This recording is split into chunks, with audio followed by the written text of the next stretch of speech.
Hello friends, मैं देवेनारी और आज के वीडियो में हम बात करने वाले हैं क्लास 10th की जो हाफ़ ईयरली एग्ज़ाम चल रही है उसमें इंग्लिश के पेपर के सॉल्यूशन के बारे में, जो कि आपका 75 अंक का पेपर आया था। यहाँ पर मैं आपको सारे ही क्वेश्चन सॉल्व कराने वाला हूँ।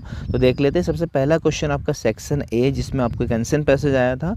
इस अनसेन पैसेज को पढ़ने के बाद में, है ना, ये जो अनसेन पैसेज था ये एक छोटी सी लड़की के बारे में था जो कि नरेंद्र के पास में, है ना, आई थी और एक पक्षी को लेकर आई थी। तो यहाँ पर क्या क्या उसमें होती है बातचीत, उसमें से कुछ क्वेश्चन हैं जो मैं आपको बताने वाला हूँ।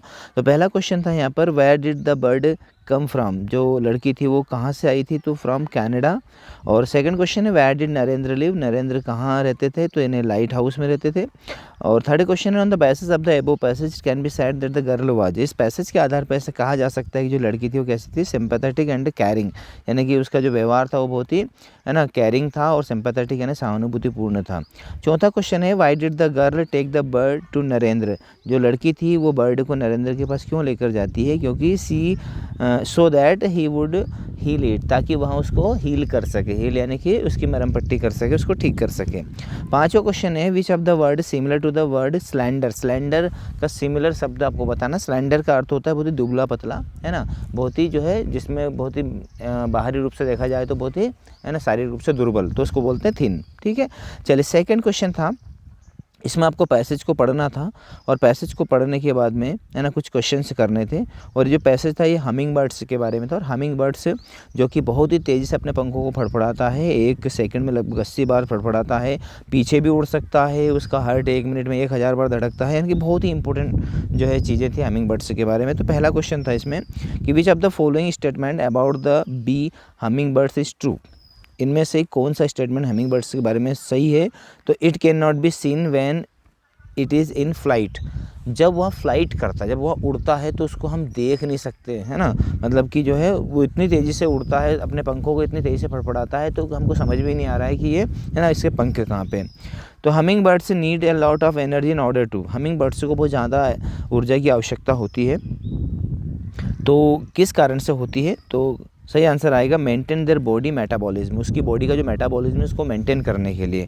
थर्ड है, the hummingbirds are exclusive in the sense that. Hummingbirds इस सेंस में एक्सक्लूसिव यानी इस पैसेज में इस चीज़ के बारे में बात नहीं कही गई। किस चीज़ के बारे में, कि दे सबसिस्ट ओनली ऑन नेक्टर, कि वहाँ सिर्फ अमृत के ऊपर ही सबसिस्ट करते हैं, निर्भर रहते हैं। ये बात इसमें नहीं बताई है। ये सारी चीज़ इसमें बताई है कि वो पीछे उड़ सकता है ना, अपनी बॉडी का लगभग हाफ वेट वो रोज़ लॉस करता है, उसका जो हार्ट होता है वो पल्स करता है 1000 बार 1 मिनट में, लेकिन बी वाला नहीं बताया गया था। चौथा क्वेश्चन देख लेते हैं इसमें। चौथा क्वेश्चन है, the word incredible in the passage means. Incredible का अर्थ क्या होता है, इनक्रेडिबल का अर्थ होता है अविश्वसनीय, तो अनबिलीवेबल। ठीक है, nature has made man realise the fact that. Nature ने, प्रकृति ने इंसान को ये रियलाइज़ करवाया है, क्या फैक्ट रियलाइज़ करवाया है, कि द स्मॉलेस्ट क्रिएचर, डी इसका सही आंसर है, कि the smallest creature are the toughest and most adaptable. ये छोटे से छोटे क्रिएचर होते हैं वो बहुत ही ज़्यादा टफेस्ट कंडीशन में भी जीवित रहते हैं और बहुत ही अडेप्टेबल होते हैं। जैसा उनको वातावरण मिलता है ऐसे वो अडेप्ट हो जाते हैं। चलिए सेक्शन बी, इसमें आपको इस पैसेज को पढ़ना था और इसके नोट्स बनाने थे, टाइटल लिखना था। तो टाइटल इसका इंपॉर्टेंस ऑफ लाइब्रेरी है ना, यहाँ पर हमने लिख दिया है। और नोट्स के लिए आप हमारा वीडियो देख सकते हैं कि नोट्स किस प्रकार बनाते हैं, उस आधार पर आप इसके नोट्स जरूर बना के आए होंगे, आई होप, मुझे उम्मीद है। चौथा क्वेश्चन था कि आप जयंत शर्मा है, गवर्नमेंट हाई सेकेंडरी मयाना एमपी में पढ़ते हैं, एप्लीकेशन लिखनी है आपको प्रिंसिपल को कैरेक्टर सर्टिफिकेट के ऊपर। इसके अथवा में आपको लिखना था अतुल चौहान है आप गोकुल धाम कॉलोनी सोहागपुर में रहते हैं। आपको एक लेटर लिखना था अपने फ्रेंड को, उसको अपने भाई की शादी में इनवाइट करना था। ठीक है, पांचवा क्वेश्चन है, right a paragraph on any one of the following topics. 120 शब्दों में किसी भी एक टॉपिक के ऊपर, importance of English, my favourite teacher, unemployment problem, computer and mobile, modern need, Madhya Pradesh, the heart of India. इनमें से किसी के ऊपर एक आर्टिकल लिखना था। तो आर्टिकल लिखने के लिए भी हमने वीडियो बनाया है, आप चाहें तो हमारे चैनल पर देख सकते हैं। ठीक है, छठा क्वेश्चन वेरी वेरी इंपॉर्टेंट था कि last you went on A picnic.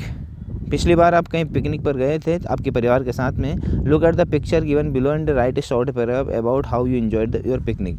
आपको ये चित्र देखना है और बताना है कि आपने अपनी पिकनिक को कैसे एंजॉय किया। तो पिक्चर गाइडेड कंपोजिशन वाला मेरा वीडियो है, आप ज़रूर देखिएगा उसको, आप सीख जाएंगे कि पिक्चर को देख के किस प्रकार से हम बना सकते हैं। इसके अथवा में भी एक चित्र दिया था, उसको आपको लिखना था। चलिए सेक्शन सी के बारे में बात करें, जो ग्रामेटिकल रूप से था और बहुत ही इंपॉर्टेंट सेक्शन होता है। सॉरी, पहला क्वेश्चन है आई यूज़ योर फ़ोन, तो यहाँ पर हम परमिशन मांग रहे हैं, इसीलिए हम यहाँ पर क्या लिखेंगे, may. He worked hard he would pass, है ना, he worked hard he would pass, यदि वह मेहनत करता, है ना, तो वह पास हो गया होता। तो यदि यहाँ पर लिखा है तो हम यहाँ पर क्या लिखेंगे कि ही worked hard, if he worked hard he would pass, यदि उसने मेहनत की होती तो वह पास हो जाता। ठीक है, तो यहाँ पर क्या आएगा, इफ़ आएगा।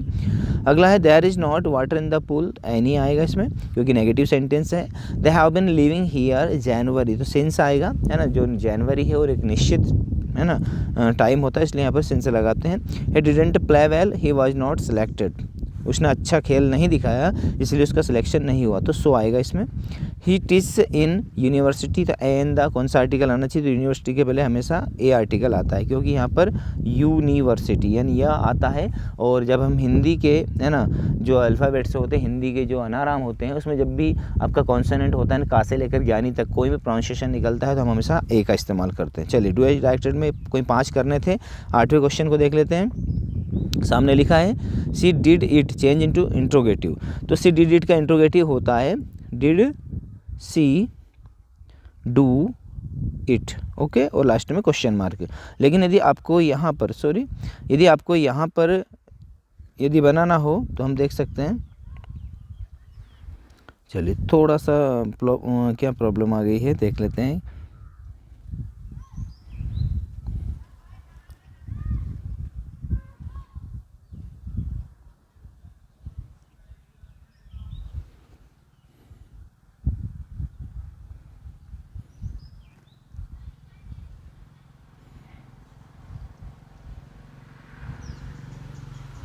चलिए ठीक है, ओके, सॉरी फॉर इनकन्वीनियंस। चलिए, तो पहला हमने बता दिया आपको डिड सी डू इट, और यदि इसका नेगेटिव बनाने के लिए आता तो हम इसको she did not do it ऐसा लिख देते। सेकंड है he did not go to school he was ill, combine sentence using so, तो इसके लिए क्या आएगा, तो पहले हम क्या करेंगे, दूसरा वाला सेंटेंस लिखेंगे, क्या लिखा हमने, he was ill so he did not go to school. ठीक है, थर्ड वाला देखिए, she did not play well change into future indefinite tense, तो she will not play well, ये इसका फ्यूचर इंडेफिनिट में आ जाएगा। They play football change into passive voice बदलना, तो football is played by them. और 5वां है unless she works hard she will not pass, इसमें आपको इफ़ का प्रयोग करना था, यहाँ पर हमने लिखा है if she does not work hard she will not pass, okay. चलिए, इसके बाद में छठा सेंटेंस है he is very intelligent he can pass any test, तो इसमें आपको करना क्या था, सो दैट का इस्तेमाल करना था, तो वेरी को हटा के सो लिखेंगे, बाकी दैट लगा देंगे। तो यहाँ लिखा he is so intelligent that he can pass any test, can भी आपको लगाना पड़ेगा, क्या लिखा हमने, he is so intelligent that he can pass any test, okay. ये आपका हो गया 8वां, है ना, क्वेश्चन। अब 9वें क्वेश्चन की बात करें, आपको एक जो टेक्स्ट बुक है डी सेक्शन वाली, उसमें से आपको क्वेश्चन आया था कि choose the correct alternative to answer the following question.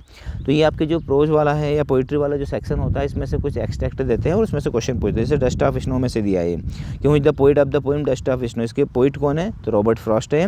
According to Mandela what comes natural to heart, Mandela के अनुसार स्वाभाविक रूप से कौन सी चीज़ आती है हार्ट के अंदर, तो लव आ जाता है। और एन फ्रैंक रोट हर डायरी वाइल, एन फ्रैंक ने अपनी डायरी किस समय लिखी थी, तो बी इसका सही आंसर है, while hiding with her family, जब वह अपने परिवार के साथ कहीं पे छुपी हुई थी। और what does the poetess compare the tree branches, poetess ने, कवियत्री ने ट्री ब्रांचेस को किससे कंपेयर किया है, तो न्यूली डिस्चार्ज पेशेंट, एक अभी अभी जो डिस्चार्ज हुआ है उस मरीज से उसका जो है कंपेरिजन किया गया है। चलिए, क्वेश्चन 10 में आपको क्या करना था, यंग सीगल वाला एक्सट्रैक्ट पढ़ना था और उसमें से कुछ क्वेश्चन करने थे, यानी कि जो आपका पहला जो लेसन है, पहला लेसन नहीं है, द फर्स्ट फ्लाइट वाला जो लेसन है उसमें से है। तो what happened when the young seagull ran to the brick on the ledge, जब यंग सीगल, है ना, ब्रिक तक यानी किनारे तक जा रहा था, चौखट तक जा रहा था उस पहाड़ी की, तो क्या हो रहा था, तो ही बिकेम अफ्रेड, वहाँ बहुत डर रहा था।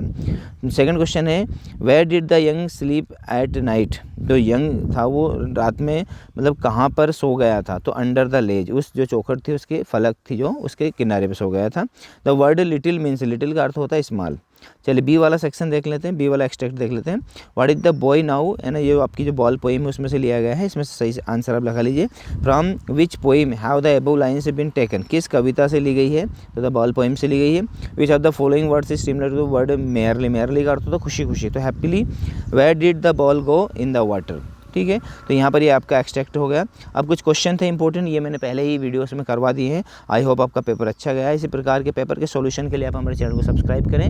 वीडियो यदि अच्छा लगा है तो लाइक कीजिए और सारे सही और सटीक आंसर हमने आपको बताए हैं। कोई डाउट हो तो ज़रूर पूछेगा क्वेरी में। थैंक यू वेरी मच, धन्यवाद।